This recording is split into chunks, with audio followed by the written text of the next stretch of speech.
चाहे पंचायत के चुनाव हों, चाहे वो नगर पालिका के चुनाव हो, वो विधानसभा के लिए चुनाव हो या लोकसभा के लिए चुनाव हो, इन सभी चुनावों में जो मतदाता मतदान कर रहे हैं, हम भारत के नागरिक जो 18 ईयर एंड एबव एज के हैं और यदि पागल नहीं है, दिवालिया नहीं है, मानसिक रूप से ठीक हैं, तो सभी लोगों को, भारत की नागरिकता रखने वाले सभी लोगों को जो 18 एंड एबव हैं, उन्हें मत देने का अधिकार है। सवाल यह है कि हमारे देश में आजादी के 75 ईयर बीत चुके, क्या हमारा मतदाता लोकतंत्र के लिए, विकास के लिए, व्यवस्था के लिए वोट करता है क्या? सवाल यह है। माने आप देखिए कि पूरे देश में सरकारें फ्री बीज के नाम पे चुनाव जीत रही हैं। एक सरकार एक फ्री बीज की घोषणा करती है और दूसरी सरकार अपने चुनावी घोषणा पत्र में कहती है कि ये जो पहली वाली फ्री बीज है ये तो चालू रहेगा, हम इसके अलावा भी ये देंगे। मतलब कि हमारे दुकान में वो सब माल तो होगा ही होगा जो पहले से बगल वाले दुकान में था, बगल वाले शोरूम में था, हम उसके अलावा भी ये देंगे। तो और जनता इसके नाम पे वोट कर देती है। तो क्या इसे लोकतांत्रिक व्यवस्था माना जाए? क्या यह लोकतंत्र का चुनाव है? ऐसे ही कहीं जनता कास्ट के नाम पे वोट करती है। हम देखें कि हमारे देश में बहुत सारे दलों का एग्जिस्टेंस ही सिर्फ इसलिए है कि वो सर्टेन कास्ट फैक्टर के आधार पे राजनीति करते हैं, कि वो जैसे कि उन जातियों के वो नेतृत्व करने की जिम्मेदारी या ठेकेदारी है उनके पास। तो इस जिम्मेदारी और ठेकेदारी के कारण जनता उन्हें वोट कर रही है। नहीं, उन्हें जनता नहीं कर रही है वोट, उन्हें वो जाति वोट कर रहा है। तो जब तक भारत के चुनाव में ये कास्ट फैक्टर बना रहेगा तो फिर लोकतंत्र कहां है?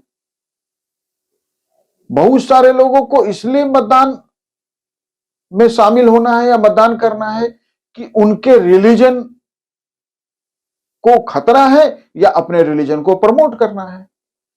तो बड़ी संख्या में मतदाता धर्म के लिए मतदान करते हैं।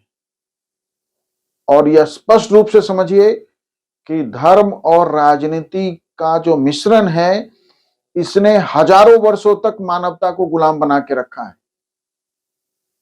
लोगों ने गुलामी झेली है और बड़े मुश्किल से रेनेसा के बाद, पुनर्जागरण के बाद, यूरोप में जो परिवर्तन हुआ और धर्म सुधार आंदोलन के बाद राज्य और धर्म को अलग किया गया और राजनीतिक विषयों से धर्म को अलग करने के बाद जो है आम आदमी का जीवन बेहतर हुआ। आज भारत फिर से धर्म के आसपास मतदान कर रहा है, चाहे धर्म को बचाए रखने के लिए या किसी धर्म का विरोध करने के लिए। फिर बहुत सारे मतदाता इस नाम पे मतदान करते हैं कि वो रीजन विशेष की राजनीति के प्रभाव में है, कि एक रीजन को उन्हें लगता है कि उनके रीजन को इस व्यवस्था में, इस सरकार में उचित भागीदारी नहीं मिल रही, उनके क्षेत्र को उचित प्रतिनिधित्व नहीं मिल रहा है, उनके क्षेत्र को संसाधनों का आवंटन ठीक तरीके से नहीं हो रहा है, तो इसलिए वो रीजन के बेस पे वोट करते हैं। कुछ लोग लैंग्वेज के नाम पे वोट करते हैं। भारत में तमिलनाडु में कई बार चुनाव तो सिर्फ लैंग्वेज के नाम पे हो गया। तो कुछ लोग नेताजी को व्यक्तिगत रूप से जान रहे हैं कि आपका पर्सनल परिचय है, व्यक्तिगत परिचय है, इसीलिए आप कर रहे हैं। बहुत सारे मतदाता जो इनके प्रभाव में नहीं है आते, उनके लिए उम्मीदवार जो है कुछ फेवर करते हैं कि उन्हें कंबल बांटा जाता है, उनके बीच शराब डिस्ट्रीब्यूट किया जाता है, कैश डिस्ट्रीब्यूट किया जाता है। तो जिस देश का मतदाता फ्री बीज लेकर जिस देश का मतदाता पर्सनल फेवर लेकर, जिस देश का मतदाता जाति के आधार पे, जिस देश का मतदाता रिलीजन के आधार पे, जिस देश का मतदाता रीजन के आधार पे, जिस देश का मतदाता लैंग्वेज के आधार पे, जिस देश का मतदाता व्यक्तिगत परिचय के आधार पे, व्यक्तिगत संबंधों के आधार पे वोट करता है, इतने सारे कंसिडरेशन मतदान के हैं। लोकतंत्र इन कंसिडरेशन में कहां है? कहां है लोकतंत्र?